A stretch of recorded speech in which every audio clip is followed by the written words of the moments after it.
வணக்கம், இது சூப்பர் 60. இன்றைய நாளில் அறிய வேண்டிய அத்தனை செய்திகளையும் 60 நிமிடங்களில் தரும் விறுவிறுப்பான தொகுப்பு. முதலில், நாடு முழுவதும் இண்டிகோ விமான சேவை படிப்படியாக இயல்பு நிலைக்கு திரும்பி வருகிறது. இண்டிகோ விமான சேவைகள் 4வது நாளாக பாதிக்கப்பட்டுள்ளன. விமானிகளுக்கான பணிநேர விவகாரத்தில் மத்திய விமான போக்குவரத்து இயக்ககம் வெளியிட்ட அறிவிப்பை தொடர்ந்து நாடு முழுவதும் இண்டிகோ விமான சேவை பாதிக்கப்பட்டுள்ளது. தனது அறிவிப்பை விமான போக்குவரத்து இயக்ககம் திரும்பப் பெற்ற நிலையில் இன்று அதிகாலை முதல் சென்னை விமான நிலையத்தில் இண்டிகோ ஏர்லைன்ஸ் விமானங்கள் இயங்க தொடங்கியுள்ளன. முதல் விமானம் அதிகாலை 3 மணிக்கு சென்னையிலிருந்து புனேக்கு புறப்பட்டுச் சென்றது. அதைத் தொடர்ந்து அகமதாபாத், அந்தமான், கவுகாத்தி, கொல்கத்தா, புவனேஸ்வர், கோவை, ஜெய்ப்பூர், கொச்சி உள்ளிட்ட 10 விமானங்கள் இயக்கப்பட்டன. மேலும் படிப்படியாக பல்வேறு இண்டிகோ ஏர்லைன்ஸ் விமான சேவைகள் இன்று இயங்கும் என்று அறிவிக்கப்பட்டுள்ளது. எனினும் இன்று காலையிலிருந்து இரவு வரையில் சென்னையிலிருந்து டெல்லி, மும்பை, கொல்கத்தா, புனே, விசாகப்பட்டினம், ஹைதராபாத், கொச்சி, பெங்களூரு, கோவை, புவனேஸ்வர், பாட்னா உள்ளிட்ட 28 இடங்களுக்கு செல்லும் இண்டிகோ ஏர்லைன்ஸ் விமானங்கள் ரத்து என்று அறிவிக்கப்பட்டுள்ளது. இதேபோல 20 விமானங்களின் வருகையும் ரத்து செய்யப்பட்டுள்ளது. வரும் 10ஆம் தேதி முதல் வழக்கமான விமான சேவைகள் இயங்கும் என்று அதிகாரிகள் தெரிவித்துள்ளனர்.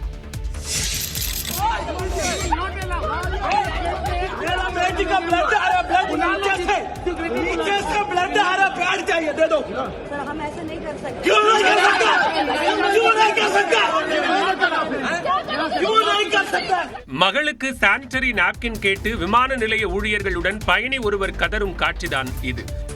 நாடு முழுவதும் 3வது நாளாக இண்டிகோ விமானங்களின் சேவை பாதிக்கப்பட்டதால் பயணிகள் கடும் அவதியடைந்தனர். தலைநகர் டெல்லியிலிருந்து 225 இண்டிகோ விமானங்களின் சேவைகள் ரத்து செய்யப்பட்டன. நள்ளிரவு வரை இண்டிகோ விமானங்கள் இயக்கப்படாது என அறிவிக்கப்பட்டதால் பயணிகள் தவித்தனர். குஜராத்தில் இண்டிகோ விமானங்களின் சேவை ரத்து செய்யப்பட்டதால் ஆத்திரமடைந்த பயணிகள் விமான நிலைய ஊழியர்களுடன் வாக்குவாதத்தில் ஈடுபட்டனர்.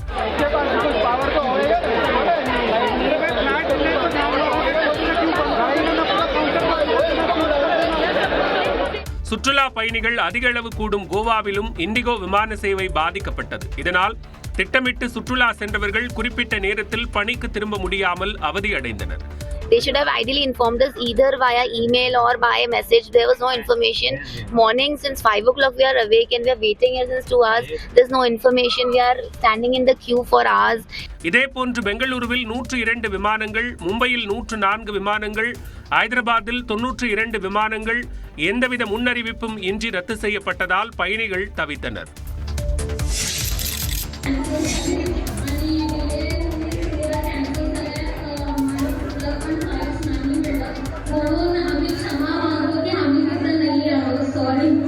தங்கள் சொந்த திருமண வரவேற்பு நிகழ்ச்சிக்கே புதுமண தம்பதிகள் நேரில் வராமல் வீடியோ காலில் பங்கேற்ற வினோத தருணம் தான் இது. கர்நாடக மாநிலம் ஹூப்ளியைச் சேர்ந்த மேத்தா என்பவருக்கும் ஒடிஷா மாநிலம் புவனேஸ்வரைச் சேர்ந்த சங்கமதாஸ் என்பவருக்கும் கடந்த மாதம் 23ஆம் தேதி திருமணம் நடைபெற்றது. புவனேஸ்வரில் திருமணம் நடைபெற்ற நிலையில் மணமகளின் சொந்த ஊரான ஹூப்ளியில் வரவேற்பு நிகழ்ச்சிக்கு ஏற்பாடு செய்யப்பட்டிருந்தது. இதற்கான ஏற்பாடுகள் தடபுடலாக நடைபெற்று வந்தன. இந்நிலையில் நாடு முழுவதும் இண்டிகோ விமான சேவை பாதிக்கப்பட்டதை அடுத்து புதுமண தம்பதியால் திட்டமிட்டபடி புவனேஸ்வரில் இருந்து ஹூப்ளிக்கு வர முடியவில்லை. இதனால் தொழில்நுட்பத்தின் உதவியை நாடிய தம்பதி மனக்கோலத்தில் வீடியோ காலில் தோன்றி உறவினர்களிடம் வாழ்த்து பெற்றனர்.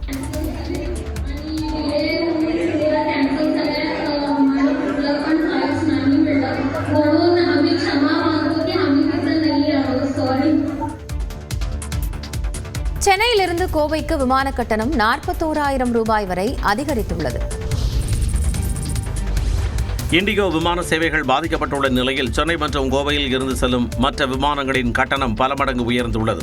அதன்படி கோவையில் இருந்து சென்னைக்கு 3,500 ரூபாயாக இருந்த விமான கட்டணம் 41,000 ரூபாய் வரை அதிகரித்துள்ளது. கோவையில் இருந்து டெல்லிக்கு 10,000 ரூபாயாக இருந்த விமான கட்டணம் 45,000 ரூபாயாகவும், கோவையில் இருந்து மும்பைக்கு 7,000 ரூபாயாக இருந்த கட்டணம் 35,000 ரூபாயாகவும் அதிகரித்துள்ளது. இதேபோல் சென்னையில் இருந்து கோவை செல்ல விமான கட்டணம் 60,000 ரூபாயாகவும், சென்னையில் இருந்து திருச்சிக்கு 41,000 ரூபாயாகவும் கட்டணம் திடீரென உயர்ந்ததால் பயணிகள் கடும் அவதியடைந்தனர். இந்நிலையில் இண்டிகோ விமான சேவைகள் ரத்து விவகாரத்தில் 4 பேர் கொண்ட உயர்மட்ட விசாரணை குழு அமைக்கப்பட்டுள்ளதாக சிவில் விமான போக்குவரத்து துறை அமைச்சர் ராம்மோகன் நாயுடு தெரிவித்துள்ளார். We have established a committee which will inquire into all this so that they can establish where things went wrong and who did it wrong, and we are going to take necessary action on that also. இண்டிகோவில் மட்டுமே பிரச்சனை இருப்பதாகவும் இதை யாரும் திசை திருப்ப முடியாது என்றும் அமைச்சர் ராம்மோகன் நாயுடு கூறினார். விமானிகளின் பணி நேரம் தொடர்பான விதிகளை மத்திய விமான போக்குவரத்து தலைமை இயக்ககம் திரும்பப் பெற்றுள்ளது. விமானிகளுக்கு கூடுதல் ஓய்வு நேரம், வாரத்தில் தொடர்ந்து 2 நாட்கள் கட்டாய விடுமுறை உள்ளிட்ட பல்வேறு விதிமுறைகளை கடந்த மாதம் 1ஆம் தேதி முதல் மத்திய அரசு கட்டாயமாக்கியது. இதனால் பணியாளர்கள் பற்றாக்குறை ஏற்பட்டதால் இண்டிகோ விமானங்களின் சேவை நாடு முழுவதும் முடங்கியது. இந்த நிலையில் விமான சேவைகளின் ஸ்திரத்தன்மையை உறுதி செய்யும் நோக்கத்தில் பிப்ரவரி 10ஆம் தேதி வரை புதிய விதிகளை அமல்படுத்த தளர்வு அளித்துள்ள மத்திய அரசு இது தொடர்பாக 15 நாட்களுக்கு ஒருமுறை ஆய்வு செய்ய வேண்டும் என்று அறிவுறுத்தியுள்ளது. மேலும் இந்தியாவில் விமான சேவைகள் ஓரிரு நாட்களில் சீரடையும் என்றும் மத்திய சிவில் விமான போக்குவரத்து துறை தெரிவித்துள்ளது. இதனிடையே ரத்து செய்யப்பட்ட விமான சேவைகளுக்கு பதில் முழு கட்டணமும் திருப்பி அளிக்கப்படும் என்று இண்டிகோ நிறுவனம் அறிவித்துள்ளது. ரத்தான விமானங்களுக்கு பதில் வேறு நாட்களில் எவ்வித கூடுதல் கட்டணமும் இன்றி பயணம் செய்ய அனுமதிக்கப்படும் என்றும் பயணிகள் டிசம்பர் 15ஆம் தேதி வரை தங்கள் பயணங்களை மாற்றி அமைத்துக் கொள்ளலாம் என்றும் இண்டிகோ நிறுவனம் தெரிவித்துள்ளது. நேற்று மட்டும் 1000த்திற்கும் மேற்பட்ட விமான சேவை ரத்தான நிலையில் பயணிகளிடம் இண்டிகோ நிறுவனத்தின் CEO பீட்டர் எல்பர்ஸ் மன்னிப்பு கோரினார். தங்களின் தினசரி விமான சேவையில் 50%த்திற்கும் அதிகமானவை நேற்று பாதிக்கப்பட்டதாக கூறினார். On behalf of all of us at Indigo, would like to extend our sincerest apologies for the major inconvenience this has caused to many of our customers.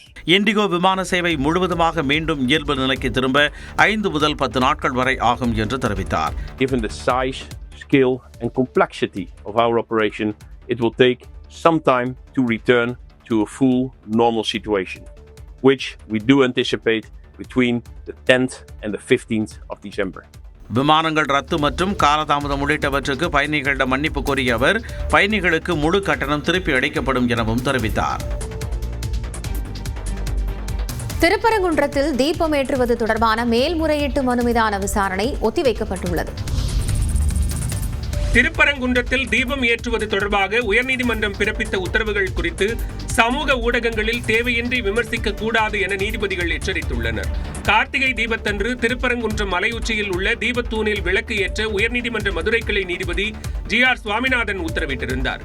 இதனை எதிர்த்து கோயில் நிர்வாகம் சார்பில் தாக்கல் செய்த மேல்முறையீட்டு மனு நீதிபதிகள் ஜெயச்சந்திரன் மற்றும் ராமகிருஷ்ணன் அமர்வில் விசாரணைக்கு வந்தது.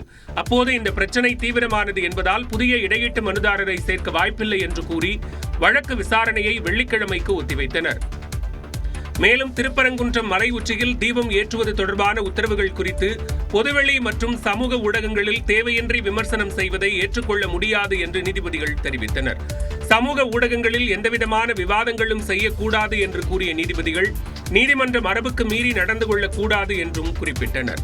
அவ்வாறு மரபுகளை மீறி நடந்து கொண்டால் கடும் நடவடிக்கை எடுக்கப்படும் என்றும் நீதிபதிகள் எச்சரித்தனர். கார்த்திகை தீபத்தன்று திருப்பரங்குன்றம் மலை உச்சியில் தீபம் ஏற்ற பாதுகாப்பு வழங்க விடாமல் தடுத்தது யார் என்று மத்திய தொழில் பாதுகாப்பு படை பதிலளிக்க உயர்நீதிமன்ற மதுரை கிளை நீதிபதி GR சுவாமிநாதன் உத்தரவிட்டுள்ளார்.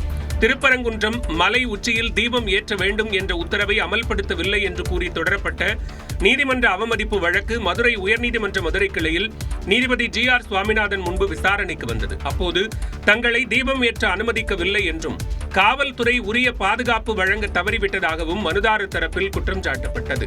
மேலும் பக்தர்கள் கைது செய்யப்பட்டதாகவும் கோயில் மலையடிவாரத்தில் நுழைவதற்கு அனுமதிக்கவில்லை என்றும் மனுதாரர் தரப்பினர் வாதிட்டனர். இது தொடர்பாக உச்சநீதிமன்றத்தில் மேல்முறையீட்டு மனு தாக்கல் செய்துள்ளதால் வழக்கு விசாரணையை செவ்வாய்க்கிழமைக்கு ஒத்திவைக்க வேண்டும் என்று அரசு தரப்பில் கோரிக்கை விடுக்கப்பட்டது.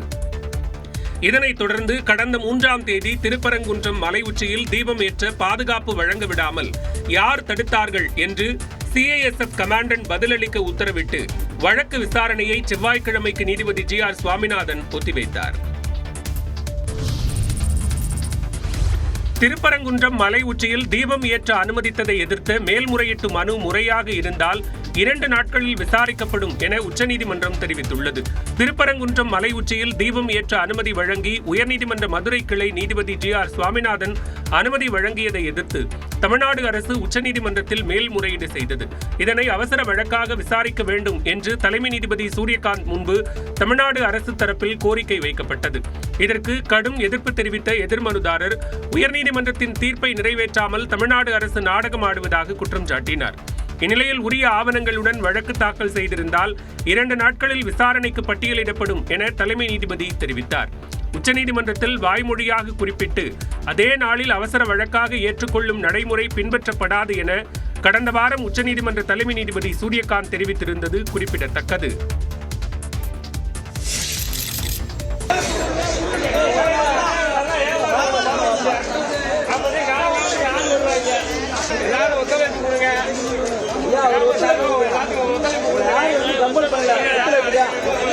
திருப்பரங்குன்றத்தில் மலைமேல் விளக்கு தூணில் கார்த்திகை தீபம் ஏற்றுவது தொடர்பாக கடைகளை அடைக்க ஒரு தரப்பும் கடைகளை திறக்க மற்றொரு தரப்பும் மாறி மாறி கோரிக்கை வைத்ததால் செய்வதறியாது கடைக்காரர்கள் தவித்தனர். திருப்பரங்குன்றத்தின் விளக்குத்தூண் பகுதியில் கார்த்திகை தீபம் ஏற்ற 3வது நாளாக காவல்துறை தடை விதித்த நிலையில் அதற்கு எதிர்ப்பு தெரிவித்து கடையடைப்பு போராட்டத்திற்கு கிராம சபையைச் சேர்ந்தவர்கள் அழைப்பு விடுத்திருந்தனர். ஆனாலும் பெரும்பாலான கடைகள் திறந்த நிலையில் தீபம் ஏற்றுவதற்கு ஆதரவானவர்கள் குழுவாக சென்று கைகூப்பி வணங்கி கடைகளை அடைக்க கோரினர். இதனை அறிந்த திமுக மற்றும் அதன் கூட்டணி கட்சிகளை சார்ந்தவர்கள் பேரணியாக சென்று வியாபாரிகளை சந்தித்து கடைகளை திறந்து வியாபாரம் செய்ய கோரினர். பொதுமக்களுக்கு பாதிப்பு ஏற்படுத்தக்கூடாது என்றும் காவல்துறை உரிய பாதுகாப்பு வழங்கும் என்றும் முழக்கமிட்டவாறு பெரியரத வீதி சன்னதி தெருவில் பேரணியாக சென்று வியாபாரிகளிடம் கோரிக்கைகளை முன்வைத்தனர். திருப்பரங்குன்றத்தில் அசாதாரண சூழலுக்கு நடுவே இருதரப்பு கோரிக்கையால் குழப்ப நிலைக்கு வியாபாரிகள் தள்ளப்பட்டனர். வேண்டுமென்றே தேவையில்லாத விஷயத்தை பாஜக கிளப்பி வருவதாக திமுக எம்பி கனிமொழி குற்றம் சாட்டியிருக்கிறார். மதுரைக்கு தேவை வளர்ச்சி அரசியல்தான் என மக்கள் முடிவு செய்வார்கள் என்று முதலமைச்சர் மு க ஸ்டாலின் தெரிவித்துள்ளார். திருப்பரங்குன்றம் விவகாரம் தொடர்பாக எக்ஸ் பக்கத்தில் பதிவிட்டுள்ள அவர், மெட்ரோ ரயில், எய்ம்ஸ், புதிய தொழிற்சாலைகளைத்தான் மதுரை மக்கள் கேட்பதாகவும் அவர் தெரிவித்துள்ளார். திருப்பரங்குன்றத்தில் பக்தர்கள் செல்ல முடியாத சூழலை பாஜக தான் ஏற்படுத்தியிருப்பதாக குற்றம் சாட்டிய திமுக எம்பி கனிமொழி, பாஜக ஆளும் மாநிலங்களில் மத நல்லிணக்கமும் அமைதியும் இருக்கிறதா என்று வினவினார். டெல்லியில் செய்தியாளர்களை சந்தித்த அவர், மக்களிடையே விரோதத்தை ஏற்படுத்த வேண்டும் என்பதற்காக வேண்டுமென்றே தேவையில்லாத இந்த விஷயத்தை பாஜகவினர் எழுப்பியிருக்கிறார்கள் என்று குற்றம் சாட்டினார். திருப்பரங்குன்றம் கோயிலுக்கு போன பல இந்துக்கள் எல்லா இடங்களிலும் போய் வழிபட்டு விட்டு வரக்கூடிய ஒரு இணக்கமான சூழ்நிலையை தான் நாம் தமிழ்நாட்டிலே பார்த்து கொண்டிருக்கிறோம். இன்னைக்கு யாருமே போக முடியாத ஒரு சூழலை பிஜேபி தான் உருவாக்கி வைத்திருக்கிறது. தொடர்ந்து பேசிய அவர், திமுக எம்பி டி.ஆர். பாலுவை மிரட்டும் துணியில் மத்திய அமைச்சர் கிரண் ரிஜிஜு பேசியது கண்டனத்திற்குரியது என்றார். திரு டி.ஆர். பாலு அவர்களை பார்த்து, நீங்கள் பேசுவது உங்களுக்கும் நல்லதல்ல, உங்கள் கட்சிக்கும் நல்லதல்ல என்று மிரட்டக்கூடிய வகையிலே, எச்சரிக்கை விடக்கூடிய வகையிலே பேசியிருப்பது நிச்சயமாக கண்டிக்கத்தக்கது. தமிழ்நாட்டு மக்களுக்கு எதிரான மத்திய இணையமைச்சர் எல் முருகனின் உரை கண்டிக்கத்தக்கது என்றும் கனிமொழி கூறினார். திருப்பரங்குன்றம் மலை முழுவதும் கோயிலுக்கு சொந்தமானது என பாஜக மாநில முன்னாள் தலைவர் அண்ணாமலை தெரிவித்துள்ளார். சென்னை தியாகராய நகரில் உள்ள பாஜக தலைமை அலுவலகத்தில் செய்தியாளர்களை சந்தித்த அவர், 1923 வெளியான தீர்ப்பின்படி திருப்பரங்குன்றத்தில் 3 இடங்கள் மட்டுமே தர்காவுக்கு சொந்தம் என்றார். ஒன்று மேல மலை உச்சியில அட் த டாப் இருக்கக்கூடிய தர்கா, சிக்கந்தர் தர்கா. அதற்கு நெல்லித்தோப்பு என்பது ஒரு சமப்பகுதி, இந்த மலைக்கு இடையில் இருக்கக்கூடிய சமப்பகுதி. அங்க இறந்து போனவர்களுடைய சடலங்கள்லாம் இஸ்லாமிய மத அடிப்படையில், மரியாதை கலந்த அடிப்படையில் அங்க வச்சிருக்கிறாங்க. அங்கிருந்து மேல ஒரு கல்ல குடைந்து ஏறக்கூடிய படிக்கட்டு. இந்த 3 மட்டும்தான் இஸ்லாமியர் அவர்கள் கையில் இருக்கக்கூடியது. மிச்சது எல்லாமே இந்துக்களுக்கு சொந்தம், மலை முழுவதுமாக இந்துக்களுக்கு சொந்தம் அப்படிங்கிற தீர்ப்பு. தொடர்ந்து பேசிய அவர், நீதிமன்ற தீர்ப்பு விவகாரத்தில் அமைச்சர் ரகுபதி பொய் கூறுவதாக குற்றம் சாட்டினார். அதனால் இந்த ஆண்டு நீங்க உச்சிப்பிள்ளையார் கோவில்ல ஏத்துங்க, அதே நேரத்தில் தேவஸ்தானமோ வேறு யாரோ வேறு இடத்துல ஏற்ற வேண்டும் என்றால் அதுக்கு ப்ரொசீஜரும் கொடுக்கறாங்க. தர்காலிருந்து 15 மீட்டர் தள்ளி ஏத்துங்க அப்படின்னு. 1996 தீர்ப்பை பொறுத்தவரையும் குழப்பமில்லை. நீதிமன்ற உத்தரவை பின்பற்றாமல் திமுக சட்ட பிரச்சனையை உருவாக்கியதாக அண்ணாமலை தெரிவித்தார். தமிழ்நாட்டில் அதிர்வலைகளை ஏற்படுத்தியுள்ள திருப்பரங்குன்றம் விவகாரம் நாடாளுமன்றம் வரை எதிரொலித்தது. நாடாளுமன்ற குளிர்கால கூட்டத்தொடர் கடந்த 1ஆம் தேதி தொடங்கியது. இந்த நிலையில் மக்களவை வெள்ளிக்கிழமை காலை 11 மணிக்கு கூடியதும் திருப்பரங்குன்றம் விவகாரம் தொடர்பாக விவாதிக்க வேண்டும் என்று திமுக எம்பிக்கள் கோரிக்கை விடுத்தனர்.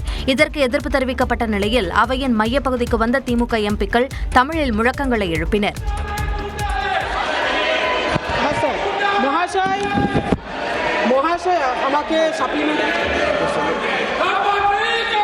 माननीय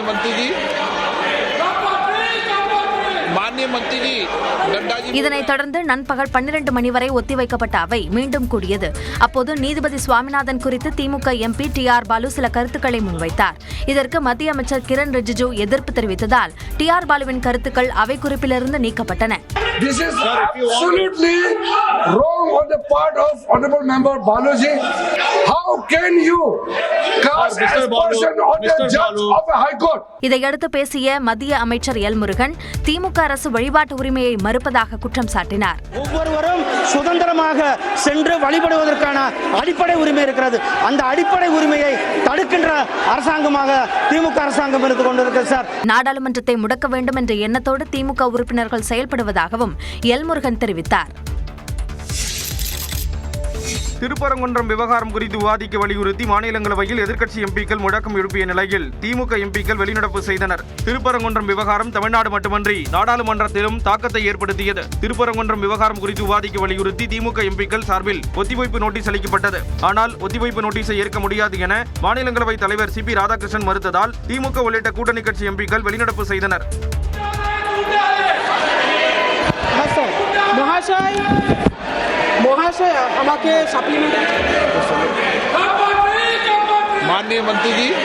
இதனிடையே செய்தியாளர்களுக்கு பேட்டியளித்த திமுக எம்பி திருச்சி சிவா தமிழ்நாட்டில் கொழுந்துவிட்டு எரியும் பிரச்சனை பற்றி பேச அனுமதிக்கவில்லை என்றார். அர்ஜென்ட் பப்ளிக் இம்பார்ட்டன்ஸ் என்பது ஒரு கொழுந்து விட்டு எரிகிற பிரச்சனை. நாடாளுமன்றம் கூட்டத்தொடர் நடைபெறுகிற போது இது மாதிரி பிரச்சனைகளை பேசுவதற்கு தான் நாடாளுமன்றம்.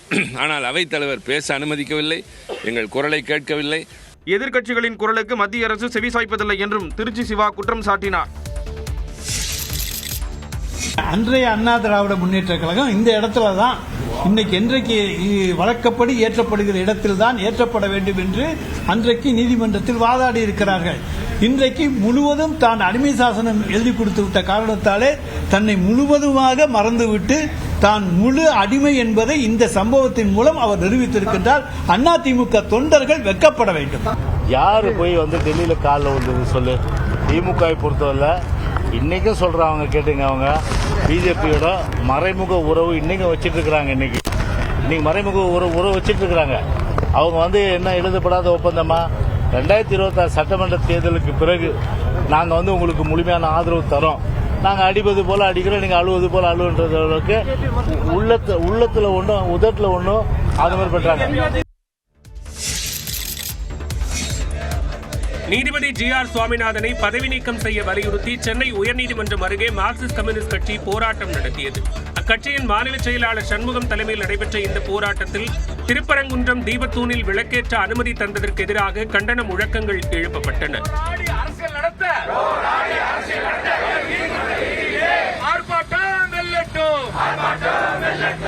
நீதிபதி GR சுவாமிநாதன் அவர்கள் இந்துத்துவ சக்திகளுக்கு ஆதரவாகவும் மதச்சார்பின்மை கொள்கைக்கு விரோதமாகவும் செயல்படுவதை அவர் வழக்கமாக வைத்துக் கொண்டிருக்கிறார். இதற்கு ஏராளமான அவர் அளித்திருக்கிற தீர்ப்புகள், அவர் விவாதித்திருக்கிற வழக்குகள், இவையெல்லாம் ஏராளமான உதாரணங்கள் இருக்கிறது. நீதிபதி GR சுவாமிநாதனுக்கு எதிராக உச்சநீதிமன்ற தலைமை நீதிபதியிடம் விரைவில் புகார் மனு அளிக்க உள்ளதாகவும் அவர் கூறினார். இந்த ஒரு வழக்கம் இப்படி வந்தே பாரத் எக்ஸ்பிரஸ் வேகத்தில் நீதிமன்றத்தில் விவாதிக்கப்பட்டே இருக்காரு. இது சம்பந்தமாக முறையான புகாரை உச்சநீதிமன்ற தலைமை நீதிபதியிடம் அடுத்த ஒரு சில நாட்களில் நாங்கள் அளிக்க இருக்கிறோம். திருப்பரங்குன்றம் விவகாரத்தில் போராட்டம் நடத்தியவர்கள் உண்மையான பக்தர்கள் என்றால் உடனே விடுதலை செய்ய முதலமைச்சரிடம் வலியுறுத்தப்படும் என்றும் சண்முகம் கூறினார். 5 நாட்களுக்கு தமிழ்நாட்டில் கனமழை பெய்ய வாய்ப்பு இல்லை என்று வானிலை ஆய்வு மையம் கணித்துள்ளது. திண்டுக்கல் மற்றும் அதன் சுற்றுவட்டார பகுதிகளில் சுமார் 1 மணி நேரமாக கனமழை கொட்டி தீர்த்தது. தாடிக்கொம்பு, அகரம், செட்டிநாயக்கன்பட்டி, சிறுநாயக்கன்பட்டி, அங்கிங்கு நகர் உள்ளிட்ட பகுதிகளில் பெய்த மழையால் குளிர்ச்சியான சூழல் நிலவியது. அதேபோல கொடைக்கானலில் கனமழை வெளுத்து வாங்கியது. மழையையும் பொருட்படுத்தாமல் சுற்றுலா பயணிகள் படகு சவாரி செய்து மகிழ்ந்தனர். விருதுநகர் மாவட்டம் அருப்புக்கோட்டை சுற்றுவட்டார பகுதிகளான பாளையம்பட்டி, ஆத்திப்பட்டி, கஞ்சநாயக்கன்பட்டி, சுக்கிலநத்தம், வெள்ளையாபுரம் உள்ளிட்ட பகுதிகளில் பெய்த மழையால் இதமான சூழல் நிலவியது. நாகப்பட்டினம் மாவட்டத்தில் வெளிப்பாளையம், காடம்பாடி, பால்பண்ணைச்சேரி, நாகூர், தெத்தி, சங்கமங்கலம், பாலையூர் உள்ளிட்ட பகுதிகளில் பரவலாக கனமழை பெய்தது. இதனிடையே மழை காரணமாக கடந்த 2ஆம் தேதி விடுமுறை அளிக்கப்பட்டதற்கு ஈடு செய்யும் விதமாக இன்று சென்னை மாவட்டத்தில் உயர்நிலை மற்றும் மேல்நிலைப் பள்ளிகள் இயங்கும் என்று முதன்மை கல்வி அலுவலர் அறிவித்துள்ளார்.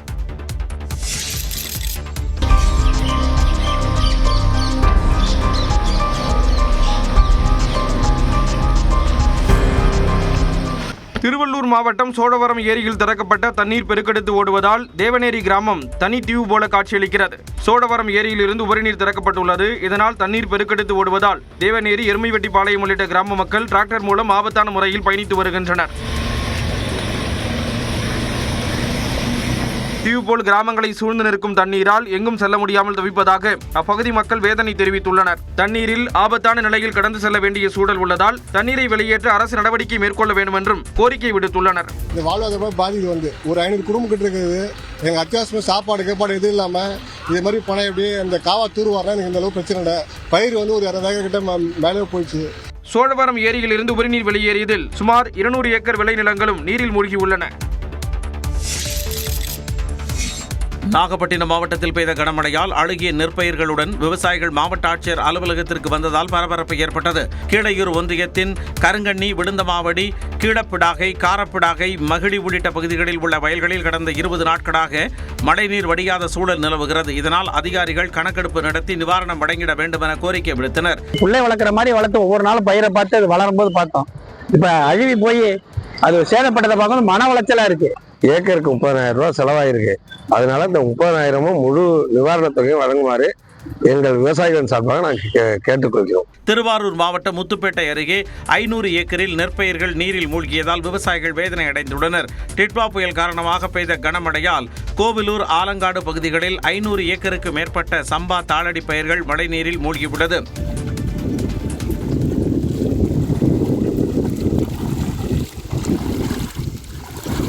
அதேபோல வடபாதிமங்கலம் சுற்றுவட்டார பகுதிகளில் சுமார் 5,000 ஏக்கர் தாளடி பயிர்கள் நீரில் மூழ்கியுள்ளன. அடிகால வச்சு தான் சுத்தமாக எங்கள் ஏரியாவில் தூர்வார் மணியே இல்லை. கடூரட்டியில் வந்து அதே மாதிரி வெங்காய தாமரை, ஆகாய தாமரை காடுமா இருக்கு. அதையும் தூர்வாரியும் எங்களுக்கு கொடுக்கணும். அரசு கணக்கெடுப்பு நடத்தி உரிய நிவாரணம் வழங்க வேண்டும் எனவும் விவசாயிகள் கோரிக்கை விடுத்துள்ளனர். எங்களுடைய நோக்கம், கொள்கை ஒன்று. பிரிந்திருக்கின்ற அனைத்து இந்திய அண்ணா முன்னேற்ற கழகத்துடைய சக்திகள் ஒன்றுபட வேண்டும் என்றுதான் நான் டெல்லி சென்று அமித்ஷா அவர்கள் சொல்லிவிட்டு வந்தேன். டெல்லி சென்று மத்திய உள்துறை அமைச்சர் அமித்ஷாவை சந்தித்ததற்கான காரணத்தை ஓ பன்னீர்செல்வம் தெரிவித்துள்ளார்.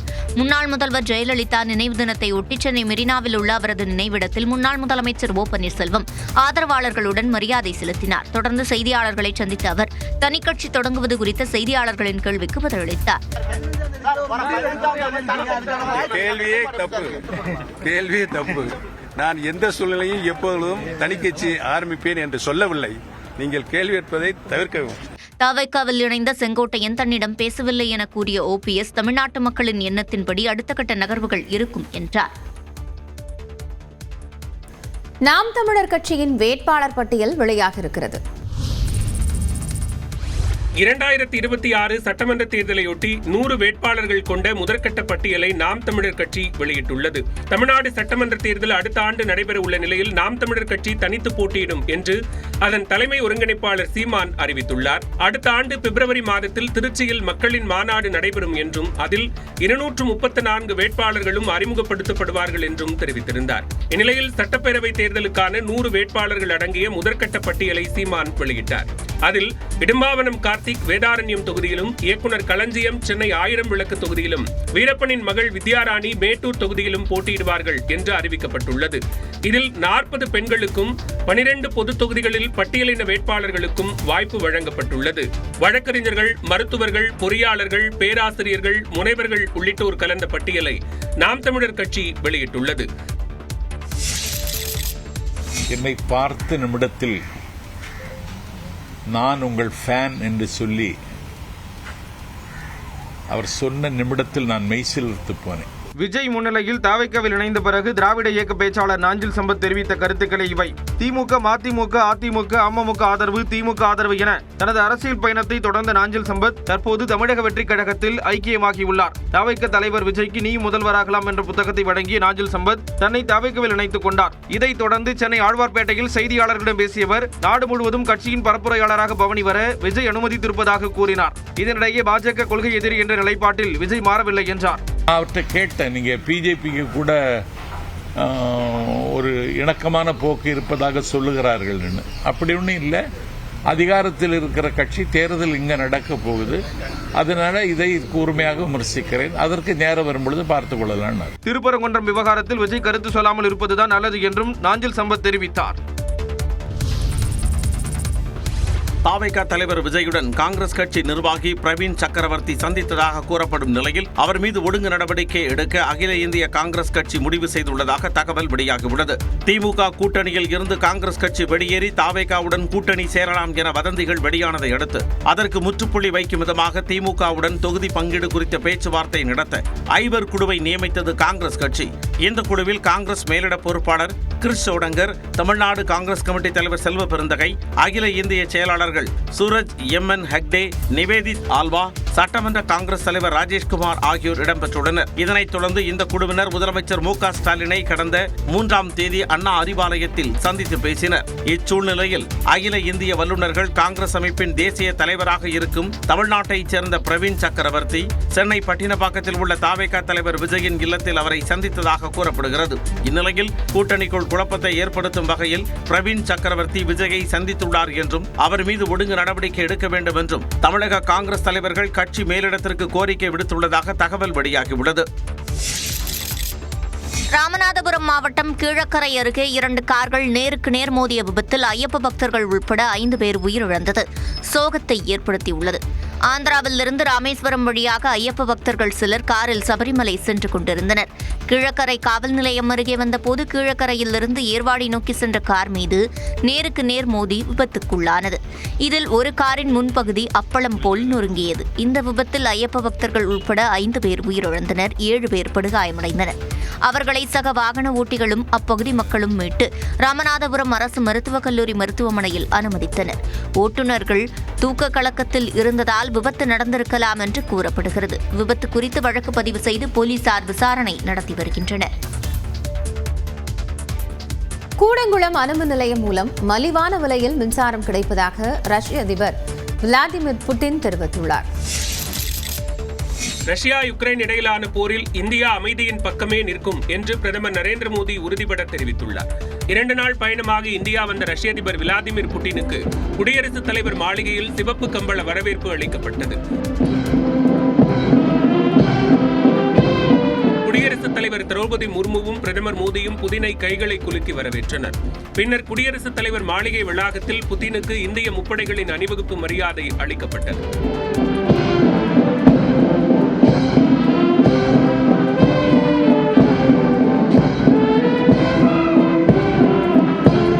அங்கிருந்து ராஜ்காட்டிற்கு சென்ற புட்டின் மகாத்மா காந்தியின் நினைவிடத்தில் மலர் வளையம் வைத்து மலர் தூவி மரியாதை செலுத்தினார்.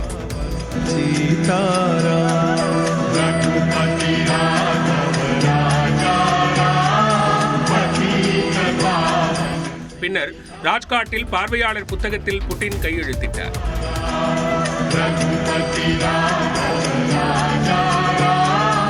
பின்னர் ஹைதராபாத் இல்லத்தில் பிரதமர் மோடியும் ரஷ்ய அதிபர் புட்டினும் இருநாட்டு உறவுகளை மேம்படுத்துவது குறித்து இருதரப்பு பேச்சுவார்த்தை நடத்தினர்.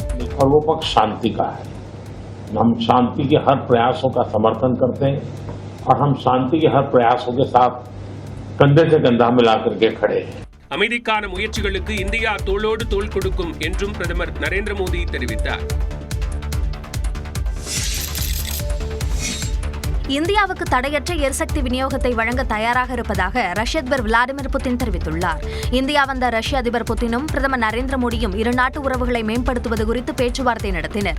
இதனைத் தொடர்ந்து இருவரும் கூட்டாக செய்தியாளர்களை சந்தித்தனர். அப்போது இந்தியா ரஷ்யா உறவின் முக்கிய தூணாக எரிசக்தி பாதுகாப்பு உள்ளதாக தெரிவித்த பிரதமர் நரேந்திர மோடி ரஷ்ய குடிமக்களுக்கு விரைவில் இலவசமாக 30 நாட்கள் சுற்றுலா விசாவை அறிமுகப்படுத்த இருப்பதாக அறிவித்தார். மேலும் இரு நாடுகளுக்கும் இடையேயான நட்பு துருவ நட்சத்திரம் போன்றது என்றும் பெருமிதத்துடன் கூறினார். भारत और रूस के बीच यूएन, G20, ब्रिक्स, एससीओ तथा अन्य मंचों पर करीबी सहयोग रहा है. தொடர்ந்து பேசிய ரஷ்ய அதிபர் புட்டின் தமிழ்நாட்டில் முக்கிய திட்டத்தை தாங்கள் செயல்படுத்துவதாகவும் கூடங்குளம் மின் நிலையம் மூலம் மக்களுக்கு மலிவான விலையில் மின்சாரம் கிடைக்கிறது என்றும் தெரிவித்தார். We are ready to continue uninterrupted shipments of fuel for the fast growing Indian economy. Chennai Vladivostok இடையே அமையும் வழித்தட திட்டத்தால் இந்தியாவில் இளைஞர்களுக்கு வேலைவாய்ப்பு கிடைக்கும் என்றும் புட்டின் நம்பிக்கை தெரிவித்தார். இந்தியா வந்த ரஷ்ய அதிபர் புட்டினுக்கு நாட்டின் பாரம்பரிய மற்றும் கைவினை திறனை எடுத்துக்காட்டக்கூடிய வகையிலும் இருநாட்டு உறவுகளின் வலிமையை பிரதிபலிக்கும் வகையிலுமான பரிசுகளை பிரதமர் நரேந்திர மோடி வழங்கினார். பிரம்மபுத்திரா நதியில் வளர்க்கப்படும் வளமான அசாம் கருப்பு தேயிலையை புட்டினுக்கு பிரதமர் மோடி வழங்கினார். அசாம் தேயிலைக்கு துணையாக நுணுக்கமான முறையில் அலங்கரிக்கப்பட்ட முர்ஷிதாபாத் வெள்ளி தேநீர் கோப்பை செட் ஒன்றை மோடி பரிசாக அளித்தார். இது இரு நாடுகளுக்கும் இடையிலான ஆழமான கலாச்சார தொடர்புகளை குறிக்கும் வகையில் அமைந்திருந்தது. மேலும் மகாராஷ்டிராவின் கைவினைப் பொருட்களால் ஆன வெள்ளிக் குதிரை நாட்டின் உலோக கைவினை திறனை பிரதிபலிக்கும் வகையில் புட்டினுக்கு வழங்கப்பட்டது. நேர்த்தியான கல் பதிப்பு மற்றும் ரத்தினங்களால் அலங்காரங்களை இணைத்து செய்யப்பட்ட ஆக்ரா பளிங்கு செஸ் செட் ஒன்றையும் புட்டினுக்கு பரிசாக பிரதமர் மோடி வழங்கினார்.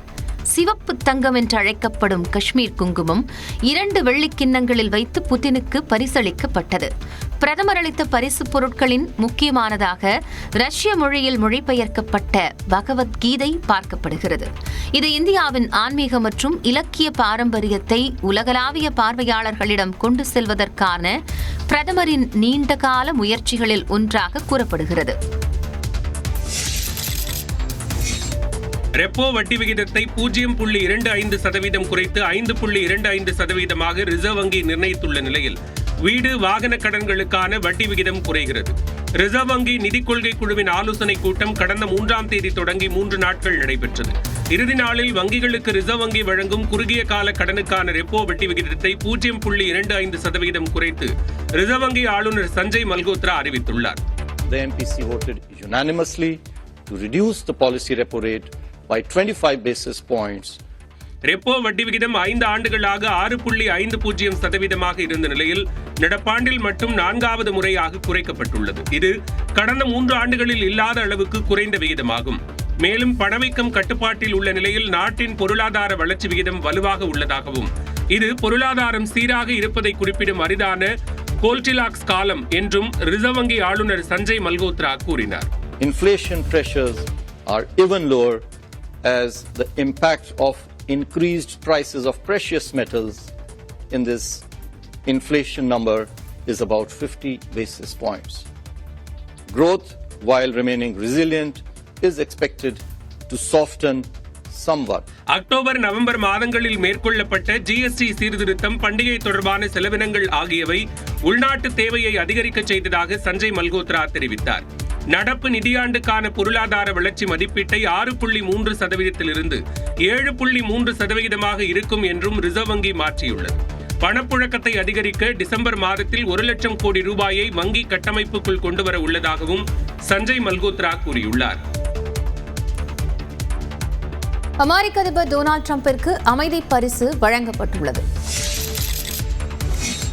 நீண்ட காலமாக அமைதிக்கான நோபல் பரிசை பெற முயற்சித்த அமெரிக்க அதிபர் டொனால்டு டிரம்புக்கு மகிழ்ச்சி தரக்கூடிய வகையில் ஃபிஃபா அமைதி பரிசு வழங்கப்பட்டுள்ளது. This is your prize. This is your peace prize. There is also a beautiful medal for you that you can wear everywhere you want to go.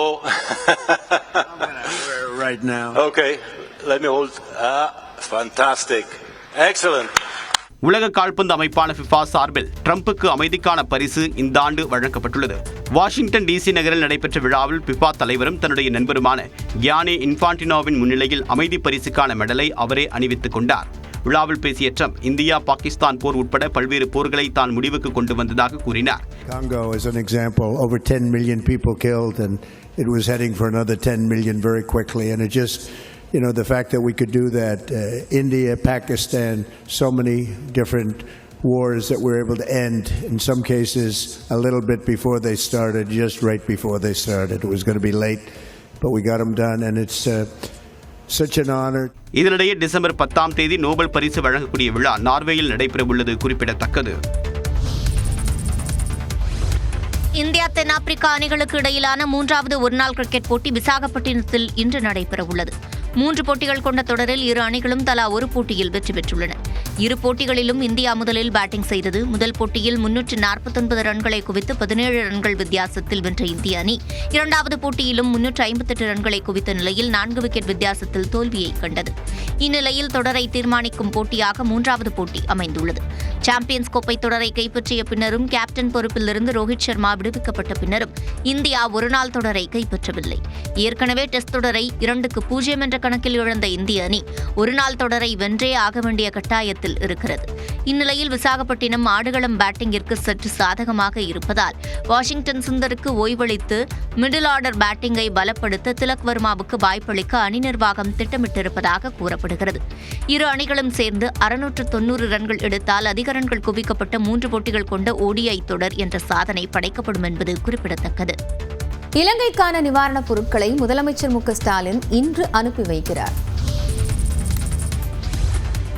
Ditwah புயலால் பாதிக்கப்பட்ட இலங்கை மக்களுக்கு 950 டன் நிவாரணப் பொருட்களை முதலமைச்சர் மு.க. ஸ்டாலின் இன்று கப்பலில் அனுப்பி வைக்கிறார். டிட்வா புயலால் இலங்கையில் இடைவிடாது கொட்டி தீர்த்த மழையால் திரும்பும் திசையெங்கும் வெள்ளக்காடாக காட்சியளிக்கிறது. மழை நின்ற போதும் வெள்ளம் வடியாததால் அந்நாட்டு மக்கள் சொல்லனா துயரில் மூழ்கியுள்ளனர். புயலால் உயிரிழந்தவர்களுக்கு தன்னுடைய அனுதாபத்தையும் ஆழ்ந்த இரங்கலையும் தெரிவித்த முதலமைச்சர் மு.க. ஸ்டாலின் இலங்கைக்கு தமிழ்நாடு அரசு நிவாரணப் பொருட்களை அனுப்பி வைக்கும் என்றார். அதன்படி அரிசி, பால் பவுடர், போர்வை, உணவுப் பொருட்கள், மருந்து உள்ளிட்ட 950 டன் நிவாரணப் பொருட்களை தமிழ்நாடு அரசு இலங்கைக்கு கப்பல் மூலமாக அனுப்புகிறது. சென்னை மற்றும் தூத்துக்குடி துறைமுகங்களில் இருந்து கப்பல்கள் செல்ல இருக்கக்கூடிய நிலையில் சென்னை துறைமுகத்திலிருந்து செல்லக்கூடிய கப்பலை முதலமைச்சர் மு.க. ஸ்டாலின் இன்று கொடியசைத்து தொடங்கி வைக்கிறார். கோவில்களின் நிதியிலிருந்து கட்டப்பட்ட தங்கும் விடுதிகளை தமிழ்நாடு சுற்றுலா வளர்ச்சிக் கழகம் நிர்வகிக்க இடைக்கால தடை விதித்து உயர்நீதிமன்ற மதுரை கிளை உத்தரவிட்டுள்ளது. திருச்செந்தூர், ராமேஸ்வரம், திருவண்ணாமலை, ஸ்ரீரங்கம், காஞ்சிபுரம் உள்ளிட்ட கோவில்களில் கோவில் நிதியிலிருந்து கட்டப்பட்ட பக்தர்கள் தங்கக்கூடிய விடுதிகளை தமிழ்நாடு சுற்றுலா வளர்ச்சிக் கழகத்திடம் வழங்கப்பட்ட உத்தரவை திரும்பப் பெற வேண்டும் என்று சென்னையை சேர்ந்த விஜய நாராயணன் என்பவர் மனு தாக்கல் செய்தார். இந்த மனு நீதிபதி GR சுவாமிநாதன் முன்பாக விசாரணைக்கு வந்தது. அப்போது கோவில் நிதியிலிருந்து கட்டப்பட்ட பக்தர்கள் தங்கக்கூடிய விடுதியை சுற்றுலா வளர்ச்சிக் கழகம் நிர்வகிக்க இடைக்கால தடை விதித்து உத்தரவிட்டார். மேலும் மனு தொடர்பாக இந்து சமய அறநிலையத்துறை சுற்றுலா வளர்ச்சிக் கழகம் பதிலளிக்கவும் உத்தரவிட்டு வழக்கு விசாரணையை ஒத்திவைத்தார்.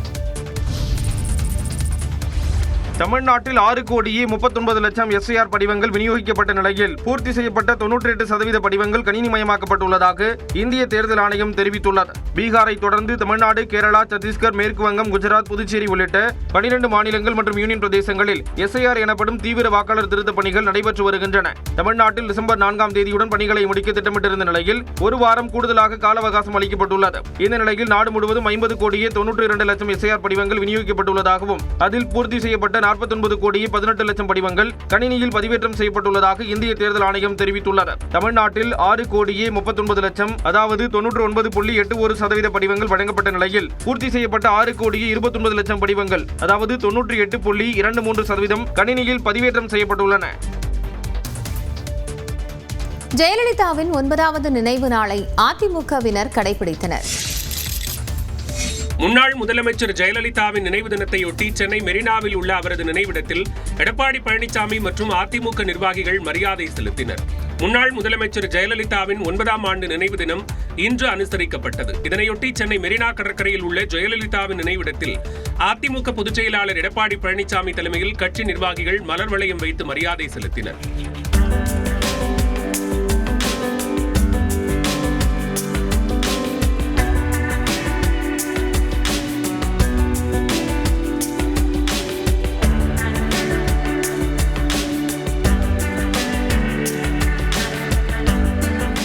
இதனைத் தொடர்ந்து எம்ஜிஆர் மற்றும் ஜெயலலிதா நினைவிட நுழைவு வாயிலில் எடப்பாடி பழனிசாமி தலைமையில் அதிமுக நிர்வாகிகள் உறுதிமொழி எடுத்துக் கொண்டனர். வெற்றிக்காக எத்தகைய தியாகத்தையும் செய்திடுவோம் என்று அதிமுகவினர் உறுதி பூண்டனர். அம்மாவின் நல்லாசியோடு நடைபெற்ற கழக ஆட்சியிலே மீண்டும் அமைப்பதற்கு ஓய்வின்றி உழைப்போம், உற்சாகமாய் உழைப்போம் என்று உளமாற உறுதியேற்கின்றோம். இந்த நிகழ்வில் கட்சியின் துணை பொதுச் செயலாளர் KP முனுசாமி, முன்னாள் அமைச்சர்கள் நத்தம் விஸ்வநாதன், திண்டுக்கல் ஸ்ரீனிவாசன், SP வேலுமணி, CV சண்முகம், வளர்மதி, கோகுலேந்திரா உள்ளிட்டோர் கலந்து கொண்டனர். திருப்பரங்குன்றம் விவகாரத்தில் திமுக அரசு உள்நோக்கத்துடன் செயல்படுவதாக V.K. சசிகலா குற்றம் சாட்டியுள்ளார். மறைந்த முதலமைச்சர் ஜெயலலிதாவின் நினைவு நாளையொட்டி சென்னை மெரினா கடற்கரையில் உள்ள அவரது நினைவிடத்தில் அவரது தோழி V.K. சசிகலா மரியாதை செலுத்தி உறுதிமொழியேற்றார். பின்னர் செய்தியாளர்களை சந்தித்த அவர் திருப்பரங்குன்றம் விவகாரத்தில் தெரிந்தும் தெரியாத மாதிரியும் திமுக செயல்படுவதாக குற்றம் சாட்டினார். இது ஒரு அரசாங்கத்துல செஞ்சு ஏற்கனவே இந்த தீர்ப்பு இருக்கு. இருக்கும் போது இது திமுக அரசாங்கத்துக்கு தெரியாம இருக்கா அல்லது வேண்டுமென்றே அரசியல் நோக்கத்தோடு இதை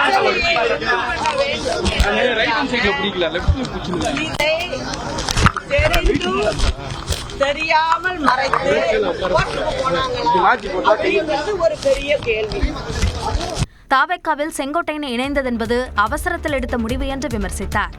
ஒருத்தங்க மேல கோபம் இருக்குங்கிறதுக்காக பெரிய முடிவுகளை நம்ம அவசரப்பட்டு எடுக்க கூடாது.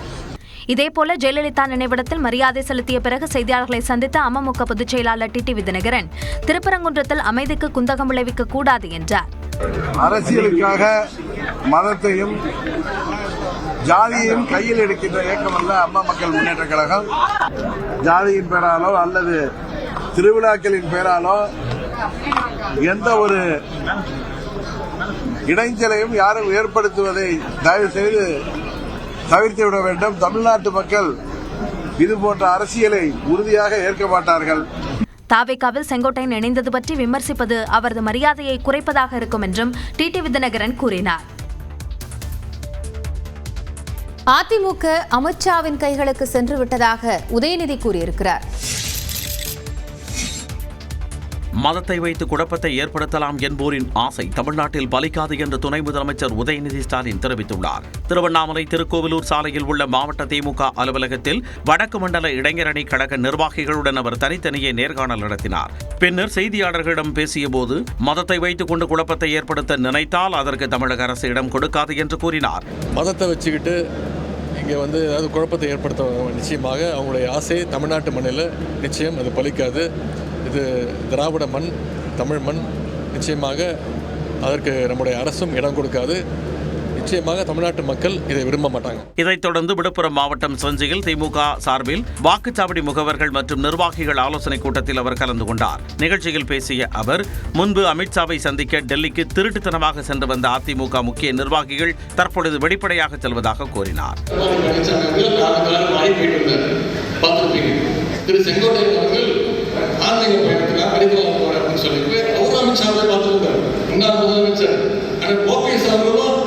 டெல்லிக்கு போயிட்டு வந்திருக்காரு. என்ன பர்மிஷன் வாங்கிட்டு வந்திருக்காரு என்பதற்கு யாரும் தெரியாது. எனவே இன்னைக்கு அதிமுக அமித்ஷாவுடைய கைகளுக்கு போயிடுச்சு. எடப்பாடி பழனிசாமி துரோகம் செய்யாத ஒரு நபர் அமித்ஷா மட்டும்தான் என்றும் விமர்சித்தார். நெசவாளர்கள் சங்கங்களை அழிக்கும் முயற்சியில் பொங்கல் தொகுப்பு திட்டத்தில் 17 லட்சம் வேட்டிகளை திமுக அரசு திருப்பி அனுப்பியதாக உண்மைக்கு புறம்பான குற்றச்சாட்டுக்களை எடப்பாடி பழனிசாமி கூறுவதாக கைத்தறித்துறை அமைச்சர் காந்தி தெரிவித்துள்ளார். இத்தொடர்பாக அறிக்கை வெளியிட்டுள்ள அவர் பொங்கல் தொகுப்புடன் வழங்கப்படும் வேட்டி சேலைக்கு தேவையான நூல்கள், கூட்டுறவு நூற்பாலைகள் தேசிய கைத்தறி வளர்ச்சிக் கழகம் உள்ளிட்டோரிடமிருந்து அங்கீகரிக்கப்பட்ட மையங்கள் மூலம் தரப்பரிசோதனை செய்து கொள்முதல் செய்யப்பட்டு நெசவாளர்களுக்கு வழங்கப்படுவதாக தெரிவித்துள்ளார். நிர்ணயிக்கப்பட்ட தரத்துடன் கூடிய வேட்டி சேலைகள் மட்டுமே நெசவாளர்களிடமிருந்து கொள்முதல் செய்யப்பட்டு தமிழ்நாடு நுகர்பொருள் வாணிபக் கழக கிடங்குகளுக்கு அனுப்பப்படுவதாகவும் நிர்ணயிக்கப்பட்ட அளவை விட பாலியஸ்டர் அதிகம் கண்டறியப்பட்ட 13 லட்சம் வேட்டிகள் நெசவாளர்களுக்கு திருப்பி அனுப்பப்படாமல் கொள்முதல் முகமை நிறுவனங்களிலேயே இருப்பு வைக்கப்பட்டுள்ளதாகவும் அமைச்சர் காந்தி குறிப்பிட்டுள்ளார். நூலின் தன்மை மாறியுள்ளதாக கூறி 17 லட்சம் வேட்டிகளை சங்கங்களுக்கே திருப்பி அனுப்பியதாக இபிஎஸ் கூறுவது உண்மைக்கு புறம்பான தகவல் என்றும் அமைச்சர் காந்தி தெரிவித்துள்ளார். அதிமுக ஆட்சியின் போது கடந்த 2012 மற்றும் 2014 ஆண்டுகளில் பொங்கல் தொகுப்புடன் வழங்க வேண்டிய வேட்டி சேலை கால தாமதமாக வழங்கப்பட்டதாக குற்றம் சாட்டியுள்ள அமைச்சர் காந்தி 2026 ஆண்டு பொங்கல் தொகுப்புடன் வழங்க வேண்டிய வேட்டி சேலைகளில் 93% கிடங்குகளுக்கு அனுப்பி வைக்கப்பட்டதாகவும் தெரிவித்துள்ளார். புதுச்சேரியில் ரோட் ஷோவிற்கு அனுமதி கேட்ட தாவேகா முக்கிய நிர்வாகிகளை ஜோஸ் சார்லஸ் மார்டின் கடுமையாக விமர்சித்துள்ளார். புதுச்சேரியில் செய்தியாளர்களிடம் பேசிய போது தமிழ்நாட்டை விட புதுச்சேரி அரசியலில் தமிழக வெற்றிக் கழகத்தினர் அதிக கவனம் செலுத்தி வருவதாகவும் தாவேகா பொதுச் செயலாளர் ஆனந்த் மற்றும் ஆது வர்ஷினா என்ன செய்வது என்று தெரியாமல் சுற்றிக் கொண்டிருப்பதாகவும் ஜோஸ் சார்லஸ் மார்டின் சாடினார். ரோட் ஷோ கேட்குறாங்க, ஏதாவது காமன் சென்ஸ் ஏதாவது இருக்கா? ஒரு பேசிக் அறிவு உள்ளவங்க கூட இது பண்ண மாட்டாங்க. ஏன்னா இங்கே எல்லாமே ஓப்பன் ட்ரைனேஜ் சிஸ்டம். அப்படி இருக்கும்போது ஏதாவது ஒரு அசம்பாவிதம் நடந்து ஆல்ரெடி 41 உயிருக்கு பலியாக இருக்காங்க. அதுக்கு எல்லாரும் ஊரை விட்டு ஓடி எல்லாம் ஒழிச்சிட்டு இருந்தாங்க. இப்படி இருக்கிற நிலைமையில வந்து இன்னைக்கு திடீர்னு திரும்பி இதே வந்து ஒரு இஷ்யூ வந்து வரக்கூடிய விஷயத்துக்கு திரும்பி கேட்குறாங்கன்னா அவங்களோட அந்த அளவுக்கு அவங்களோட அறிவு. முன்னதாக தவளக்குப்பத்தில் தேசிய மக்கள் மன்ற கிளையை திறந்து வைத்த ஜோர்ஜ் சார்லஸ் மார்டின் 1500 பேருக்கு நலத்திட்ட உதவிகளை வழங்கினார். சம வேலைக்கு சம ஊதியம் வழங்கிட வலியுறுத்தி வரும் 24ஆம் தேதி முதல் உண்ணாவிரதம் மற்றும் சிறை நிரப்பும் போராட்டத்தில் ஈடுபட போவதாக இடைநிலை பதிவு மூப்பு ஆசிரியர்கள் இயக்கத்தினர் அறிவித்துள்ளனர். சென்னை எழும்பூரில் எல்ஜி சாலை முதல் ராஜரத்ன மைதானம் வரை இடைநிலை பதிவு மூப்பு ஆசிரியர்கள் இயக்கம் சார்பில் 500க்கும் மேற்பட்ட ஆசிரியர்கள் பேரணி சென்றனர்.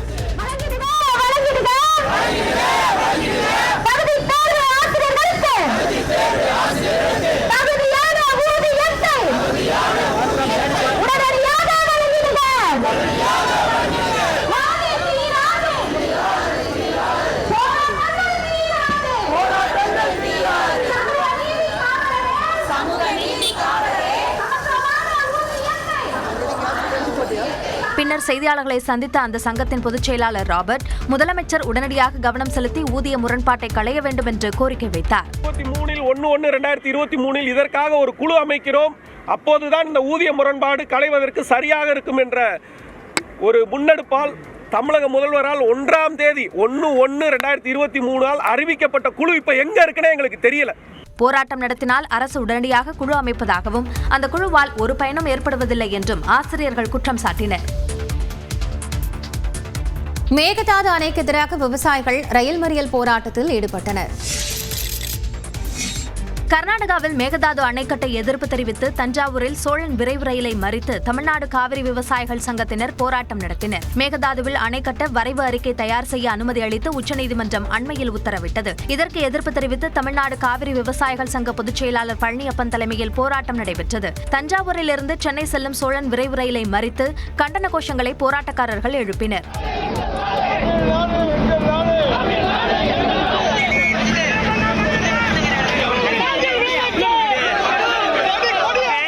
மேகதாட்டில் அணை கட்டினால் தமிழ்நாடு பாலைவனம் ஆகிவிடும். 20 மாவட்டங்கள் விவசாயிகள் பாதிக்கப்படும். 22 மாவட்டங்களுக்கு குடிநீர் ஆதாரம் பாதிக்கப்படும். டெல்லியில் நடைபெறும் காவிரி மேலாண்மை ஆணைய கூட்டத்தில் தமிழ்நாடு, கேரளா, புதுச்சேரி மாநிலங்கள் பங்கேற்க கூடாது என்றும் வலியுறுத்தி போராட்டம் நடத்தினர். இதையடுத்து போராட்டத்தில் ஈடுபட்ட விவசாயிகளை காவல்துறையினர் கைது செய்தனர். இந்த போராட்டம் காரணமாக சுமார் 15 நிமிடங்கள் தாமதமாக சோழன் விரைவு ரயில் புறப்பட்டுச் சென்றது. மேகதாது அணை தொடர்பாக மத்திய நீர் ஆணையம் அனுப்பிய அறிக்கையை ஆணையத்திற்கே திருப்பி அனுப்பிவிட்டதால் அது தொடர்பான விவாதம் தேவையில்லை என காவிரி மேலாண்மை ஆணைய தலைவர் ஹல்தர் தெரிவித்துள்ளார். தஞ்சாவூர் மாவட்டம் கல்லணையில் காவிரி மேலாண்மை ஆணைய தலைவர் ஹல்தர் ஆய்வு செய்தார். இதையடுத்து செய்தியாளர்களிடம் பேசிய அவர், மேகதாது அணை திட்டத்தை கர்நாடக அரசு முன்மொழிந்ததாகவும் ஆனால் அணை கட்டுவது தொடர்பான விரிவான அறிக்கையை இன்னும் தயாரிக்கப்படவில்லை என்றும் கூறினார். விரிவான அறிக்கை தயாரிக்கப்படாமல் உள்ள நிலையில் அது குறித்து பேசி என்ன பயன் என்றும் காவிரி மேலாண்மை ஆணைய தலைவர் ஹல்தர் கேள்வி எழுப்பினார். Meghadattu has been deferred to CWMA. It has been returned to the CWC. Yeah, it is no more pending with us. There is no issue to be discussed on Meghadattu. The project is yet, the DPR is yet to be finalized. Once the project DPR is not ready, so commenting on a project like this is of no use. முன்னதாக தஞ்சை பெரிய கோவிலில் ஹல்தர் உள்ளிட்ட காவிரி மேலாண்மை ஆணைய அதிகாரிகள் சாமி தரிசனம் செய்தனர். 2026ஆம் ஆண்டுக்கான சென்னை புத்தக காட்சி அடுத்த மாதம் 7ஆம் தேதி தொடங்கி 19ஆம் தேதி வரை நடைபெறும் என அறிவிக்கப்பட்டுள்ளது. தென்னிந்திய புத்தக விற்பனையாளர் மற்றும் பதிப்பாளர் சங்கத்தின் சார்பில் ஒவ்வொரு ஆண்டும் ஜனவரி மாதம் சென்னையில் புத்தக காட்சி நடைபெறுவது வழக்கம். அந்த வகையில் அடுத்த ஆண்டுக்கான புத்தக காட்சி சென்னை நந்தனம் YMCA மைதானத்தில் நடைபெறும் என தெரிவிக்கப்பட்டுள்ளது. ஜனவரி 7ஆம் தேதி முதல் 19ஆம் தேதி வரை 13 நாட்கள் நடைபெறவுள்ள இந்த புத்தக காட்சியில் சுமார் 900 அரங்குகள் அமைக்கப்படும் என்றும் அனைத்து நூல்களுக்கும் 10% தள்ளுபடி வழங்கப்படும் என்றும் எதிர்பார்க்கப்படுகிறது. புத்தக காட்சி வார நாட்களில் பிற்பகல் 2 மணி முதல் இரவு 8:30 மணி வரையிலும், வார இறுதி நாட்களில் காலை 11 மணி முதல் இரவு 8:30 மணி வரை நடைபெறும் என்றும் கூறப்பட்டுள்ளது. திருச்சி ஸ்ரீரங்கம் ரங்கநாதர் கோயிலில் கார்த்திகை தீப திருநாள் சொக்கப்பனை வைபவம் விமர்சையாக நடைபெற்றது. 20 அடி உயர சொக்கப்பனை தீபத்தை பெருமாள் கண்டருளிய நிகழ்வை திரளான பக்தர்கள் கண்டுகளித்தனர்.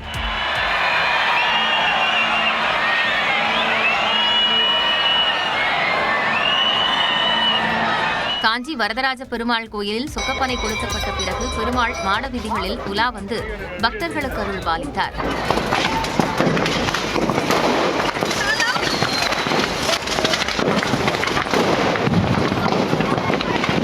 மயிலாடுதுறையில் பழமை வாய்ந்த திரு இந்தளூர் பரிமள ரங்கநாதர் ஆலயத்தில் சொக்கப்பனை உற்சவத்தை காண திரளான பக்தர்கள் குவிந்தனர்.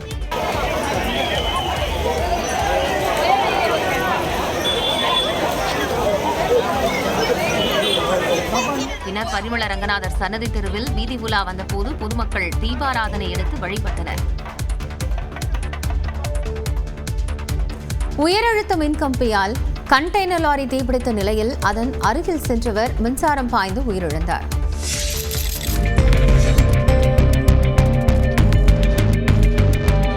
சென்னை அடுத்த அம்பத்தூர் பட்டறைவாக்கம் சாலை ஓரத்தில் ஏற்கனவே தாழ்வாக தொங்கிக் கொண்டிருந்த உயரழுத்த மின்கம்பியில் உரசும் வகையில் நிறுத்தப்பட்ட கண்டெய்னர் லாரி தீப்பிடித்து எரிந்த காட்சிதான் இது.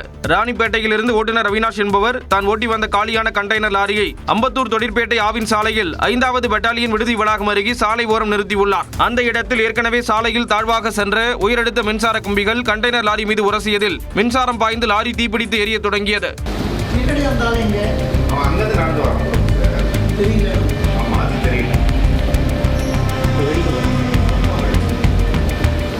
அப்போது அந்த வழியாக மழையில் கொடைபிடித்தவாறு நடந்து சென்ற பீகார் மாநிலத்தைச் சேர்ந்த வெல்டிங் தொழிலாளி தீபக்குமார் என்பவர் கண்டெய்னர் லாரி அருகே சென்றுள்ளார். இதனால் ஷாக் அடித்து சம்பவ இடத்திலேயே அவர் உடல் கருகி உயிரிழந்தார். இதனால் அம்பத்தூரிலிருந்து கொரட்டூர் செல்லும் ஆவின் சாலையில் போக்குவரத்து பாதிப்பு ஏற்பட்டது. உடனடியாக அம்பத்தூர் எஸ்டேட் காவல் நிலைய காவலர்கள் உயிரிழந்தவரின் உடலை கைப்பற்றி பிரேத பரிசோதனைக்காக கீழ்ப்பாக்கம் அரசு மருத்துவமனைக்கு அனுப்பி வைத்தனர். உயிரிழந்த தீபக்குமாருடன் பணியாற்றும் சக வடமாநில தொழிலாளர்கள் விபத்து நடந்த இடத்தில் குவிந்ததால் பரபரப்பான சூழல் நிலவியது.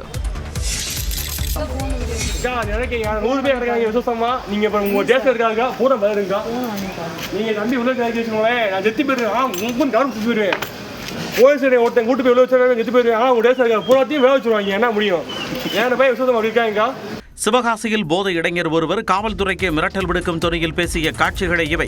சிவகாசி அருகே விஸ்வநத்தம் பகுதியில் செயல்படும் தனியார் பாரில் வேலை பார்த்து வருபவர் ஈஸ்வரன். இவர் மதுபோதையில் கையில் இரத்த காயத்துடன் சிவகாசி அரசு மருத்துவமனைக்கு சிகிச்சை பெறச் சென்றார். அப்போது மருத்துவமனை ஊழியர் மற்றும் பணியில் இருந்த பெண் காவலர் எதனால் காயம் ஏற்பட்டது என கேட்டபோது அவர் சரியான பதிலளிக்க மறுத்ததாக கூறப்படுகிறது. பின்னர் மருத்துவரின் அறைக்கு சென்ற இளைஞர் வாக்குவாதத்தில் ஈடுபட்டார்.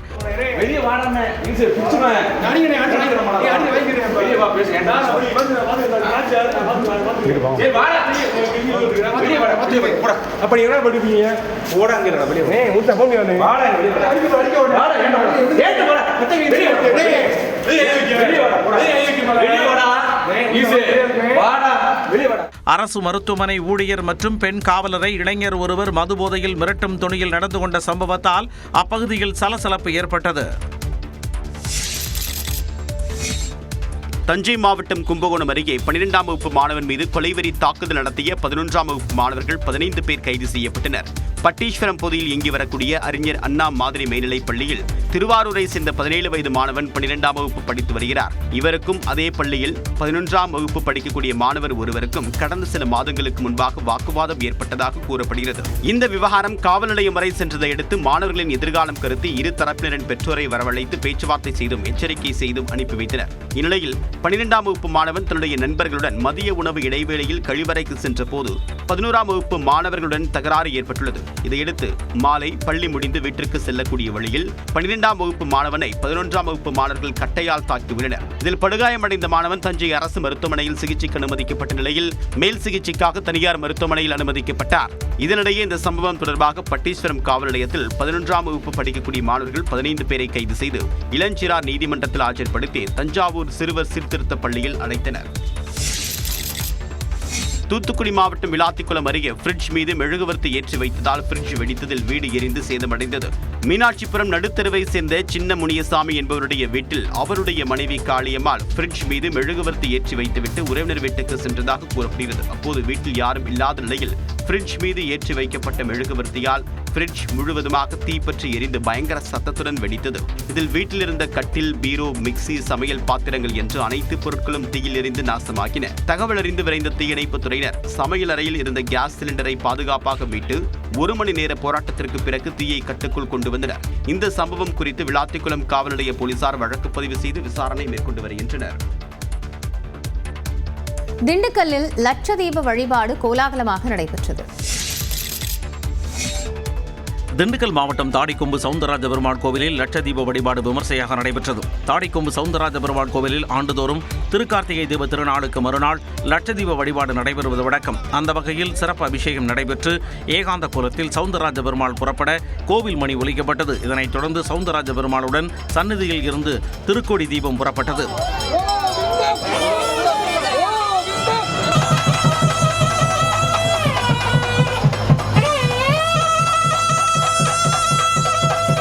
இதனைத் தொடர்ந்து பக்தர்கள் கோவில் வளாகத்தில் அடுக்கி வைக்கப்பட்டிருந்த 1 லட்சத்திற்கு மேலான கார்த்திகை தீப விளக்குகளில் விளக்கு ஏற்றினர்.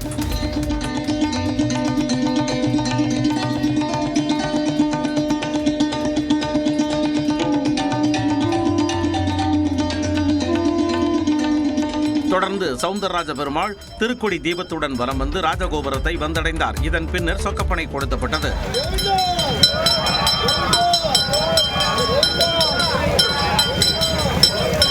இந்நிகழ்ச்சியில் தாடிக்கொம்பு மற்றும் அதன் சுற்றுவட்டார பகுதிகளைச் சேர்ந்த திரளான பக்தர்கள் கலந்து கொண்டனர்.